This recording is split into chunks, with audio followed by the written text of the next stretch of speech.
Hello good morning दोस्तों, आप सभी का बहुत बहुत स्वागत है आपके अपने यूट्यूब चैनल गोल पीएचडी आर्ट चैनल। जी हाँ, गोल पीएचडी आर्ट चैनल में आप सभी का बहुत बहुत स्वागत है दोस्तों। आज हम और आप जिस व्यक्ति विशेष के विषय में चर्चा करेंगे उनका नाम है नित्यानंद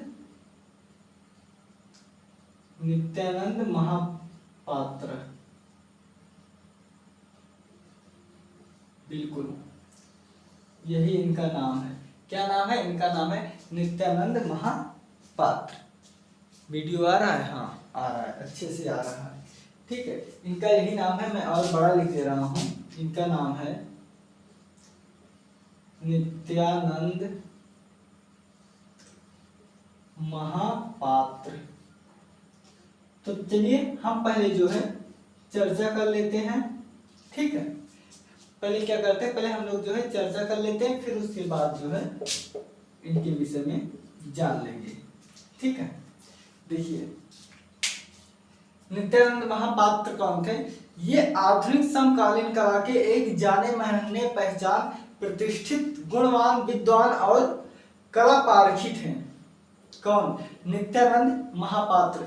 ये कहीं दूर के तो थे, ठीक है, ये कहीं दूर के तो थे लेकिन हमारे और आपके बीच के थे। तो देखिए हम लोग ऐसे ही चर्चा करते हुए चलेंगे। थोड़ा थोड़ा जैसे जन्म है मैं यहीं पर एक बार लिखा दे रहा हूँ, बाकी मैं जो है दूसरे वीडियो में, ठीक है, बाकी दूसरे वीडियो में मैं सब कुछ जो है बताता हुआ चलूंगा। ठीक है, देखिए इनका जो जन्म है नित्यानंद महापात्र का जो जन्म है, इसलिए हम महापात्र करते हुए चलेंगे। आगे का चाहे बोलूं चाहे पीछे का बोलूं तो ठीक है। चलिए देखिए नित्यानंद ठीक है आगे का। ठीक है, देखिए नित्यानंद का जो जन्म हुआ था ये कहाँ हुआ था? तो पहले ये जान लीजिए कि 19 अगस्त को हुआ था और ये उड़ीसा। कहाँ? उड़ीसा में क्या है? उड़ीसा के सूर्य मंदिर है, जगन्नाथपुरी है। तो देखिए ये जो है उड़ीसा के पुरी जिला, ठीक है, पुरी जिला, और जो गांव का नाम था वो गांव का नाम आप बताइए, वो गांव का क्या नाम था? तो उस गांव का जो नाम था वो था क्या था? वो था रघुराजपुर। ठीक है, वो था रघुराजपुर। ठीक है, चलिए देखते हैं। नित्यानंद महापात्र का जो जन्म है दोस्तों वो आपका 19 अगस्त 1931 को उड़ीसा राज्य है, ठीक है, जिला पुरी जिला, और गांव का जो नाम है वो आपका है रघुराजपुर में इनका जन्म हुआ था। देखिए ये महापात्र जो लिखा हुआ है, ठीक है, ये महापात्र क्या है? पहले हम इसके विषय में चर्चा कर लेते हैं। तो देखिए 11वीं शताब्दी में हमने क्या कहा कि कोणार्क का सूर्य मंदिर, कहाँ?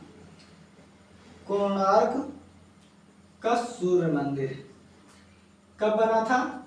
11वीं सदी में। 11वीं सदी में बना था। 11वीं सदी में किसके शासनकाल में? तो कलिंग राजवंश के शासनकाल में। किसके? कलिंग राजवंश। अब देखिए आप ये सोच रहे हो कि मैं मंदिर क्यों पढ़ा रहा हूँ?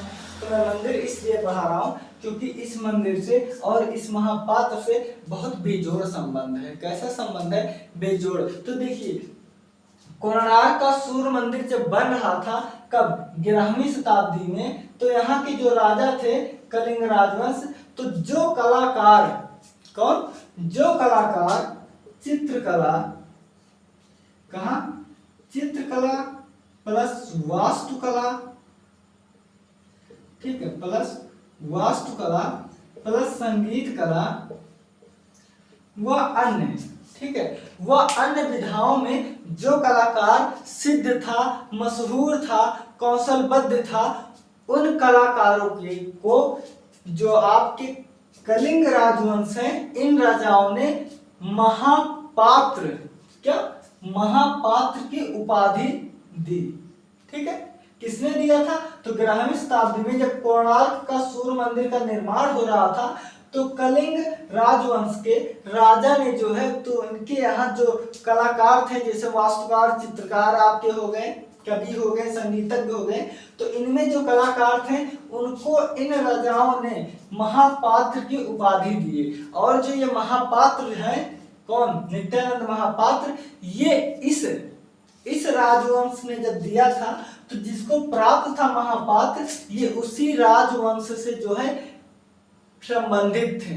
क्या, उसी राजवंश से ये संबंधित थे, नित्यानंद महापात्रा जी। ठीक है, अब देखिए इसके बाद क्या है, आपके ओडिशा में, क्या ओडिशा के एक नर्तक हैं जो ओडिसी में जो है नृत्य करते हैं, उनका क्या नाम है, उनका नाम है केलुचरण, केलुचरण महापात्र। ये भी यहीं के थे। ठीक है, ये भी आपके यहीं के थे। यहां तक समझ गए। अब देखिए इनकी प्रारंभिक शिक्षा जो है वो कहाँ हुई थी, वो जगन्नाथपुरी में ही हुई थी। ठीक है, क्या, प्रारंभिक शिक्षा। ठीक है, देखिए प्रारंभिक शिक्षा इनकी तो जगन्नाथपुरी में ही हुई थी, लेकिन ये बहुत गरीब परिवार से संबंधित थे। अब देखिए वक्त की बात होती है, एक वक्त में जो है इनको, इनके परिवार को जो है कलिंग राजवंश के शासकों ने महापात्र की उपाधि दी थी। तब कुछ और नाम था, तब कुछ और हालात थे, लेकिन दिन प्रतिदिन किसी के हालात बनते जाते हैं तो किसी के हालात बिगड़ते भी जाते हैं। ये प्रकृति का नियम है। दुख सुख खुशी ये सब जो है प्रकृति के नियम है। तो भैया कोई बनता हुआ जाता है और कोई बिगड़ता हुआ जाता है। हम बिगड़ता हुआ तो नहीं कह सकते हैं, ठीक है, हाँ, ऐसे महान कलाकार के बारे में बिगड़ता हुआ तो नहीं कह सकते, लेकिन ये कह सकते हैं कि घर की स्थिति जो है वो सामान्य नहीं थी, सामान्य से थोड़ा और निम्न स्तर पर थी। तो देखिए ये जो है प्रारंभिक शिक्षा यहाँ पर लिए। फिर इसके बाद आपके कौन आते हैं, अतुल बोस जी।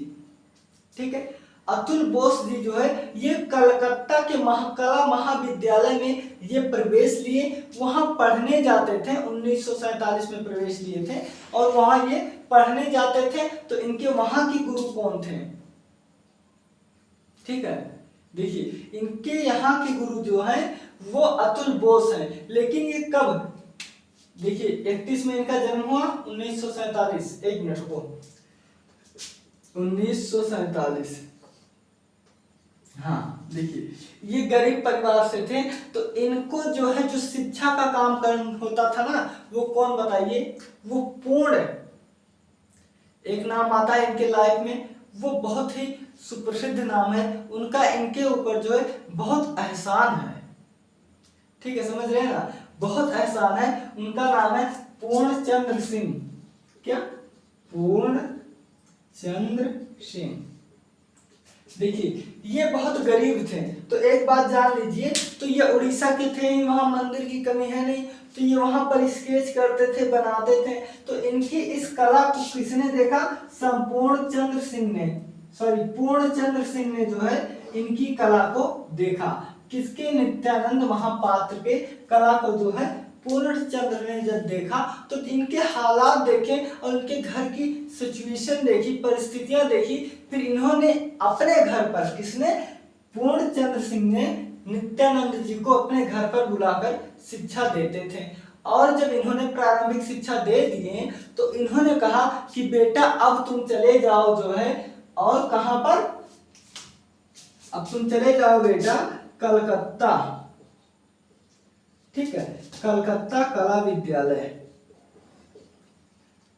कलकत्ता कला विद्यालय में इनको प्रवेश दिलाए। किसने, संपूर्ण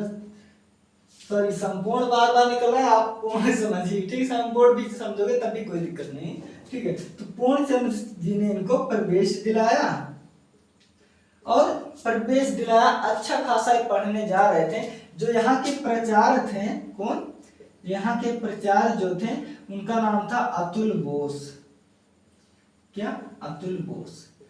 तो जब अतुल बोस यहाँ के प्रचार्य थे तो 1947 में ही, ठीक है, 1947 में ही देश विभाजन, ठीक है, क्या, देश विभाजन को लेकर जो है दंगा होने लगा। क्या, ठीक है, देश विभाजन को लेकर दंगा होने लगा। तो जब दंगा होने लगा, रास्ते में जो है मारपीट, पत्थर लाठी यही सब होता था, तो इनको जो है जो अतुल बोस जी थे, ठीक है, कौन? अतुल बोस जी। अतुल बोस जी ने इनको सलाह दिया कि तुम जो है लखनऊ चले जाओ। कहाँ? लखनऊ। इन्होंने कहा कि तुम लखनऊ चले जाओ, और लखनऊ में हमारे मित्र हैं जिनका क्या नाम है बताइए? जिनका नाम है ललित मोहन सेन। ठीक है, उनका नाम है ललित मोहन सेन। ये कौन थे? तो ये लखनऊ महाविद्यालय के, कहा देखिए, ये जो है लखनऊ कला महाविद्यालय के प्रचार्य थे। क्या? प्रचार्य थे। तो इन्होंने जो है कहा इनको, ठीक है, अतुल बोस ने नित्यानंद को कहा कि मेरे एक बहुत परम मित्र हैं जिनका नाम है ललित मोहन सिंह, और ये लखनऊ के प्राचार्य हैं, और यहाँ पर वास्तु चित्रण बहुत तेजी से चल रहा था उन दिनों। क्या? यहाँ पर वास्तु चित्रण है। ठीक है, इन्होंने कहा कि आप लखनऊ चले जाओ, और वहां पर जो है हमारे मित्र हैं जिनका नाम है ललित मोहन सेन, वो हमारे मित्र हैं, इसलिए आप यहाँ दंगा फसाद हुआ, तुम्हारी पढ़ाई जो है पूर्ण नहीं हो पाएगी। आए दिन जो है झगड़े, रास्ते में बहुत ढेर सारी समस्या का तुम्हें जो है सामना करना पड़ेगा, इसलिए तुम लखनऊ चले जाओ। तो ये जो है लखनऊ चले आए। ठीक है, यहाँ पर ये लखनऊ चले आए, तो इनसे जो है इनको लेटर लिखे थे कि मैं एक बालक भेज रहा हूँ। क्या? मैं एक बालक जो है भेज रहा हूँ, और आप वहां पर जो है देख लेना। तो इन्होंने जब इनकी कला को देखें, क्या? इनकी कला को, इनकी कला में क्या था जो है महादुर्गा, ठीक है, महादुर्गा नाम का इन्होंने एक बहुत ही अच्छे चित्र बनाए थे। ठीक है, तो ललित मोहन जी जो है आपके, इन्होंने चित्र देखे किसके? नित्यानंद महापात्र के जब चित्र देखे उससे ये बहुत मोहित हुए, और इनको सीधे तीसरी कक्षा में, किसमें? यानी कि तृतीय वर्ष की में जो है इनको प्रवेश देना चाहते थे। इन्होंने कहा कि तुम्हें इतना अच्छी तुम्हारी कला है, तुम जो है सीधे तृतीय वर्ग में जाओ। ठीक है, तृतीय, जैसे हम यूं मान लो कि जैसे मान लो BA first year, BA second year, BA third year, तो इन्होंने कहा कि तुम जो है तृतीय वर्ष जाओ। तो नित्यानंद जी ने कहा कि सर मैं यहाँ पर कला के मर्म को सीखने आया हूँ। क्या? इन्होंने कहा सर मैं कला के मर्म को सीखने आया हूँ, ना कि डिग्री बटोरने। मुझे डिग्री नहीं चाहिए, मैं कला के मर्म सीखूंगा। फिर तब इसलिए जो है इनके कहने पर जब इन्होंने कहा कि नहीं मैं तृतीय वर्ष में सर नहीं लूंगा, तब इनको जो है द्वितीय वर्ष में इनको प्रवेश दे दिए। ठीक है, और उस समय जो है लखनऊ से बाहर, जो लखनऊ पढ़ते थे उससे बाहर जो कलाकार पढ़ने आते थे, कोई भी बच्चा पढ़ने आता था, तो उस समय विद्यालय की फीस जो है 30 रुपया प्रतिमाह थे। कितना? 30 रुपया प्रति माह क्या था? फीस। ठीक है, कहाँ के? लखनऊ विश्वविद्यालय। ठीक है, लखनऊ विश्वविद्यालय के उस समय जो है 30 रुपया प्रति माह जो है शुल्क था, और इनके पास जो है नित्यानंद महापात्र के पास जो है 30 रुपये तक की, आप समझिए कि स्थिति इतनी जो है दयनीय थी कि इन बेचारे के पास 30 रुपया भी अपने विद्यालय के फीस देने के लिए नहीं था। तो यहाँ के शिक्षा मंत्री कौन? यहाँ के शिक्षा मंत्री, इस विद्यालय के शिक्षा मंत्री ने जब इनके बारे में जाना, इनके कृतियों को देखा, तो इन्होंने क्या कहा? इन्होंने कहा बेटा तुम जो है फ्री में पढ़ो। क्या? इन्होंने कहा बेटा तुम फ्री में पढ़ो।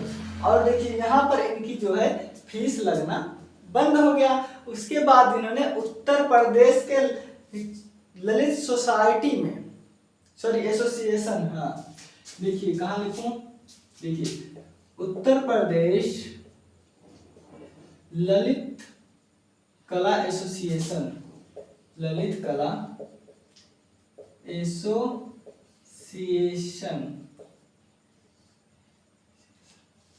ठीक है, जो कुछ भी है ललित कला एसोसिएशन से जो है इनके चित्र वहां पर मिले कि इनके चित्र से लोग बहुत प्रभावित हुए और यहाँ के जो है शिक्षा मंत्री भी प्रभावित हुए। तो एक बार तो इनको फ्री में बोल दिया बेटा तुम फ्री में पढ़ो। फिर इसके बाद क्या हुआ, इनको जो है छात्रवृत्ति के तौर पर, ठीक है, इनको छात्रवृत्ति के तौर पर 30 रुपए, ठीक है, प्रति माह मतलब इन्होंने कहा कि बेटा तुम जब तक पढ़ना है यहाँ पर आपको 30 रुपए प्रति माह जो है वजीफा के तौर पर मिलेगा। और ये जो 30 रुपया है उस समय इन 30 रुपए में इनकी आराम से खाना पीना यानी सब कुछ जो है चल जाता था। ठीक है, कब ये बात हो रही है हम लोग कर रहे हैं लगभग देखिए 1947 से यहाँ से गए थे तो ये 50 का समय है। ठीक है, 1950 तो इनका अच्छे से खर्चा 30 रुपए में जो है चल जाता था।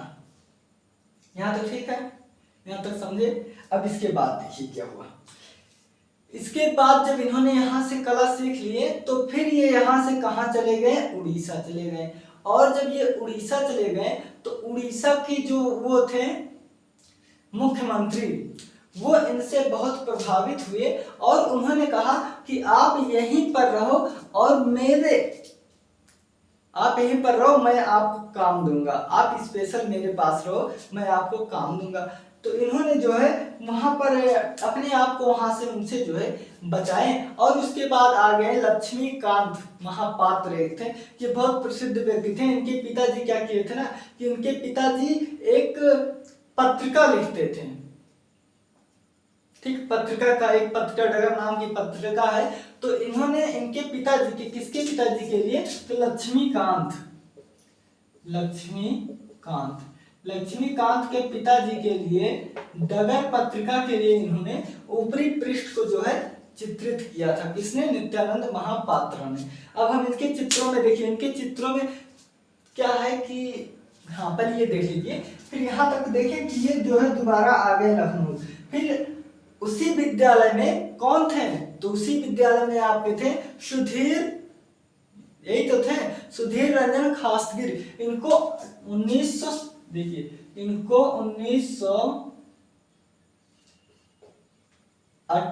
में, कब 1958 में इनको प्रवक्ता के रूप में कहाँ बुला लिए, लखनऊ।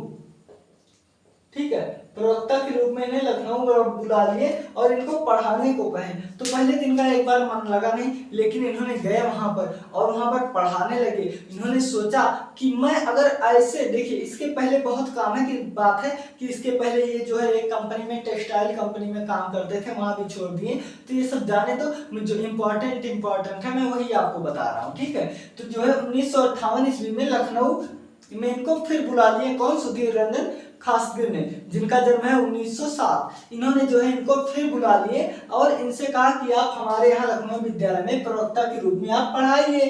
फिर उन्होंने कहा हाँ ठीक है, इसलिए ठीक है क्योंकि देखो यहाँ पढ़ाएंगे, इनका काम भी होता रहेगा, ज्ञान भी दिन प्रतिदिन बढ़ेगा। तो इसके बाद ये जो यहाँ आ गए।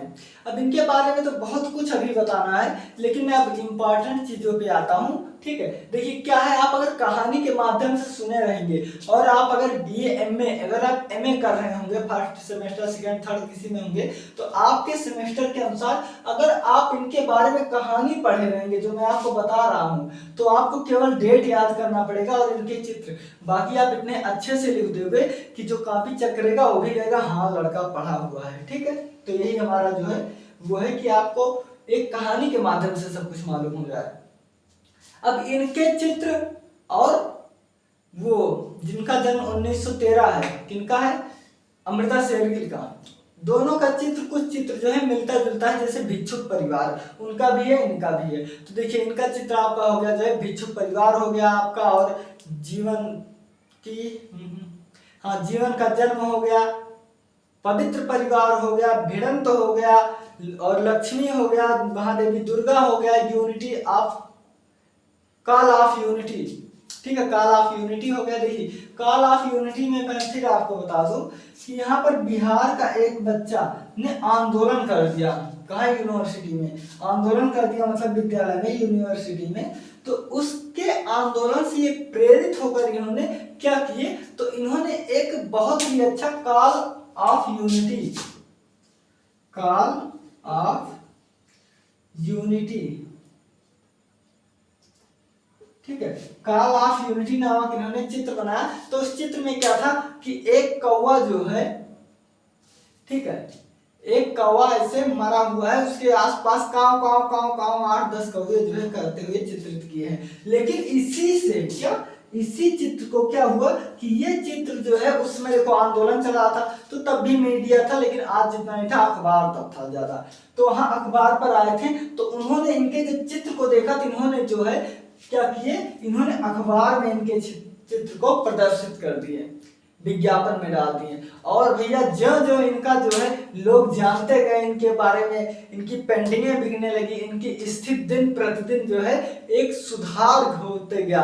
देखिए एक समय था जब इनके पास 30 रुपया नहीं था, क्या, एक समय था जब इनके पास 30 रुपये भी नहीं था, और आज एक समय है कि 30,000, 3 लाख, अगर सभी इनके पेंट्रोल जितनी बिकी होगी उस 30 लाख से ज्यादा इनकी तो पेंटिंग बिक चुकी है।